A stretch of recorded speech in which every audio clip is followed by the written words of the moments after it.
Hi friends, welcome back to മോക്കി പെരുവല്ലോ. ഇന്നേ പുട്ടാണ്. ഈ പുട്ടിനൊരു പ്രത്യേകത, മസാലപ്പുട്ട്. ഈ മസാലപ്പുട്ട് ഉണ്ടാക്കാൻ നമ്മൾ വെറൈറ്റി വേണമെന്ന് വെച്ച് ഉണ്ടാക്കിയതല്ല. ഭാര്യയ്ക്ക് സുഖമില്ല. അപ്പോൾ ഭാര്യയ്ക്ക് സുഖമില്ലാത്ത കാരണം കാലത്ത് എന്നിട്ട് നമ്മളായിട്ട് കുക്ക് ചെയ്തിട്ട് ഉണ്ടാക്കിയിട്ട് കഴിക്കുന്ന പരിപാടി കുറവാണ്. അപ്പോൾ ഭാര്യ തന്നെ ഒരു തട്ടിക്കൂട്ട് പരിപാടി എന്താ വെച്ച് കഴിഞ്ഞാൽ, പുട്ടിനെ നമ്മുടെ മസാല ആയിട്ടുള്ള കുറച്ച് മുളക് ഇട്ടിട്ട് പപ്പടം വറുത്തു, അതുകൂടെ പുട്ടിൽ കുറച്ച് മഞ്ഞൾപ്പൊടി കടുകൊക്കെ ചേർത്ത് പുട്ടും സെറ്റാക്കി. അപ്പോൾ മസാലപ്പുട്ടാണ് ഇന്നത്തെ നമ്മുടെ സെറ്റപ്പ്.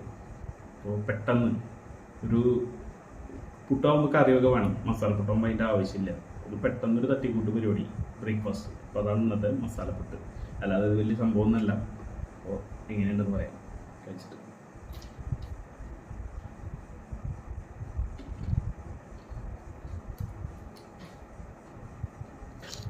സംഭവം വെറൈറ്റിയാണ്. നമ്മൾ പുട്ടുണ്ടാകുമ്പോൾ കറിയൊക്കെ കൂടി കഴിക്കുമ്പോഴേക്കാളും ടേസ്റ്റ് ആയിട്ട് എനിക്ക് തോന്നുന്നു.